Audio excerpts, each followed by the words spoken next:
स्वागत आप सभी का ब्रेकिंग न्यूज चैनल में एक बार फिर से। तो आइए जानते हैं देश दुनिया की तमाम बड़ी खबरों को। पर उससे पहले आपसे निवेदन है कि आप इस वीडियो को लाइक कर दें, शेयर कर दें ताकि हमारा हौसला बढ़ता रहे।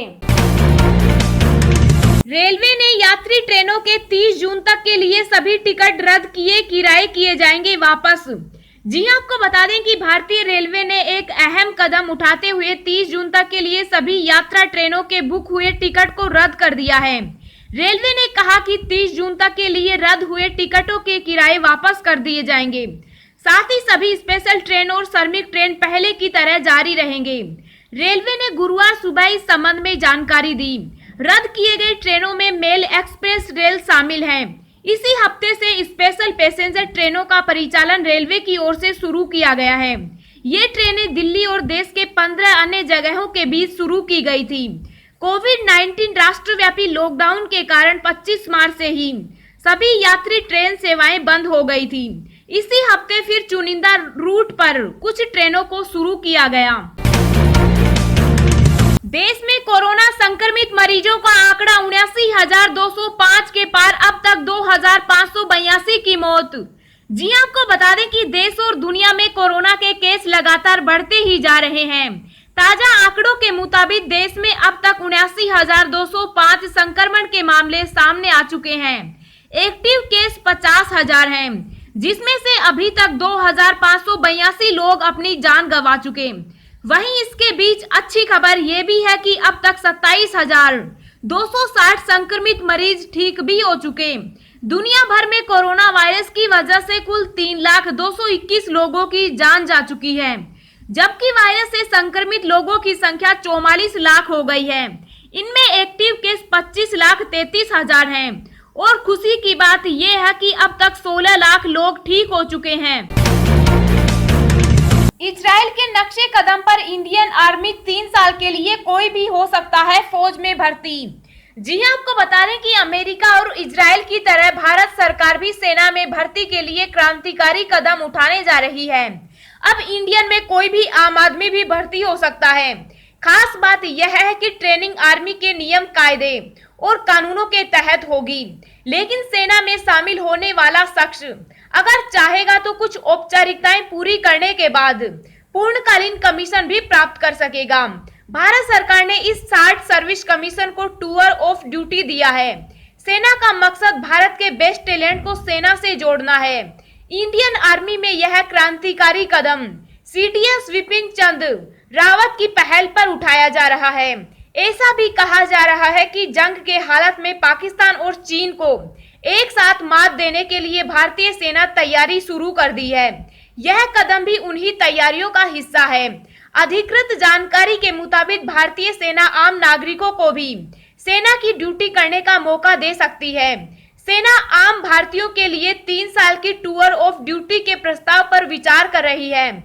अगर यह प्रस्ताव मंजूर हो गया तो यह देश के इतिहास का एक बड़ा क्रांतिकारी कदम होगा। आर्मी के सूत्रों ने बताया एक प्रस्ताव पर विचार किया जा रहा है, जिसके तहत आम नागरिकों को भी देश की सेवा के लिए फोर्स ज्वाइन कर 3 साल की टूर ऑफ ड्यूटी का मौका मिल सकेगा। प्रस्ताव के बारे में छानबीन करने पर आर्मी के प्रवक्ता ने भी इसकी पुष्टि की। कोरोना संकट के बीच राजस्थान की गहलोत सरकार का बड़ा फैसला, रेस्टोरेंट, मिठाई की दुकानें, ढाबे और वाहनों के शोरूम खोलने का दिया आदेश। जी हां, आपको बता दें कि राजस्थान से एक बड़ी खबर सामने आ रही है। गहलोत सरकार ने राज्य में रेस्टोरेंट, मिठाई की दुकानें, ढाबे, इलेक्ट्रॉनिक और वाहनों के शोरूम खोलने की इजाजत दी है। इसके अलावा हार्डवेयर की दुकानें भी खोलने की अनुमति दी गई है। न्यूज एजेंसी एएनआई के अनुसार रेस्टोरेंट, मिठाई की दुकानों से लोग सामान खरीद सकेंगे, उन्हें वहां बैठकर खाने की अनुमति नहीं होगी। इसके लिए दुकानदारों को मास्क पहनने से लेकर सोशल डिस्टेंसिंग का ध्यान रखना पड़ेगा। चीन को दिया गया सबसे कड़ा संदेश, भारत और अमेरिका समेत घेरेबंदी के लिए साथ आए 7 देश। जी हां, आपको बता दें कि कोविड-19 ने सिर्फ 3 महीने में दुनिया के हेल्थ व इकोनॉमिक सिस्टम की जड़ें हिला दी है। अब यह साफ हो गया है कि इस महामारी का दुनिया के कूटनीतिक माहौल पर भी बहुत बड़ा असर होने वाला है। अमेरिका के विदेश मंत्री माइकल पोम्पियो ने एक साथ भारत, जापान, दक्षिण कोरिया, ऑस्ट्रेलिया, इजराइल और ब्राजील के विदेश मंत्रियों के साथ बैठक कर चीन को अभी तक का सबसे बड़ा संदेश दिया है। बैठक में जहां कोविड-19 को लेकर ज्यादा पारदर्शिता बरतने का मुद्दा उठा, पोम्पियो के आग्रह पर बुलाई गई विमर्श को अमेरिकी राष्ट्रपति डोनाल्ड ट्रंप की तरफ से चीन पर लगातार निशाना साधने की रणनीति के अगले चरण के तौर पर देखा जा रहा है। अमेरिकी विदेश मंत्रालय की तरफ से जारी प्रेस विज्ञप्ति के मुताबिक सेक्रेटरी पोम्पियो ने उक्त 6 देशों के विदेश मंत्रियों के साथ बैठक में कोविड-19 के खिलाफ लड़ाई में अंतर्राष्ट्रीय सहयोग, पारदर्शिता और जिम्मेदारी तय करने के मुद्दे पर चर्चा हुई है। इनके बीच भविष्य में होने वाले स्वास्थ्य संबंधी संकट और कानून सम्मत अंतर्राष्ट्रीय व्यवस्था कायम करने के विषय पर भी चर्चा हुई। कहने की जरूरत नहीं कि अमेरिकी विदेश मंत्रालय का उक्त बयान पूरी तरह से चीन को निशाना बनाने वाला है। अमेरिका लगातार चीन पर यह आरोप लगा रहा है कि वह कोविड-19 को लेकर पारदर्शिता से काम नहीं किया और समय पर दुनिया को इस महामारी के बारे में सूचना नहीं दी। अमेरिका के अलावा जापान के विदेश मंत्री और ऑस्ट्रेलिया की विदेश मंत्री ने भी कोविड-19 को लेकर पारदर्शी व्यवहार करने की बात कही है। पाकिस्तान की कुल अर्थव्यवस्था के बराबर है 20 लाख करोड़ रुपए। जी हां, आपको बता दें कि प्रधानमंत्री मोदी ने देश के नाम अपने संबोधन में कहा कि सरकार आर्थिक पैकेज देने जा रही है और हाल के दिनों में सरकार तथा आरबीआई की तरफ से दिए गए आर्थिक पैकेज और आगे आने वाले आर्थिक पैकेज को मिला लिया जाए तो 20 लाख करोड़ रुपए की राशि बनती है। यानी कोरोना संकट से अर्थव्यवस्था को उबारने के लिए देश में कुल 20 लाख करोड़ रुपए खर्च होंगे। 20 लाख करोड़ रुपए का राहत पैकेज भारत जैसी अर्थव्यवस्था के लिए बहुत बड़ा पैकेज है। दुनिया के कई बड़े देशों ने अपनी अर्थव्यवस्था के लिए इतने बड़े पैकेज की घोषणा नहीं की है। आखिरकार पाकिस्तान के लिए 20 लाख करोड़ रुपए राशि कितनी बड़ी है?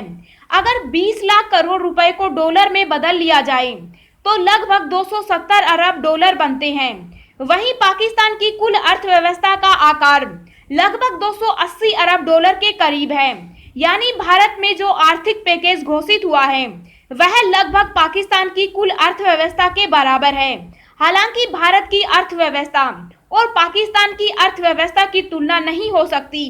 भारत की अर्थव्यवस्था का आकार लगभग 2.65 ट्रिलियन डॉलर है और पाकिस्तान की अर्थव्यवस्था इसका लगभग 10वां भाग है।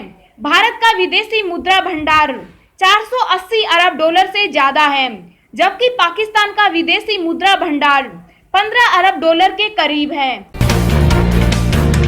गृह मंत्रालय का बड़ा फैसला, 1 जून से सीएपीएफ कैंटीन में बिकेगा सिर्फ स्वदेशी सामान। जी हां, आपको बता दें कि प्रधानमंत्री नरेंद्र मोदी द्वारा मंगलवार को लोकल उत्पादों को अधिक से अधिक खरीदने और उनका प्रचार करने की अपील के बाद केंद्रीय गृह मंत्री ने बुधवार को इस दिशा में एक बड़ा फैसला लिया है।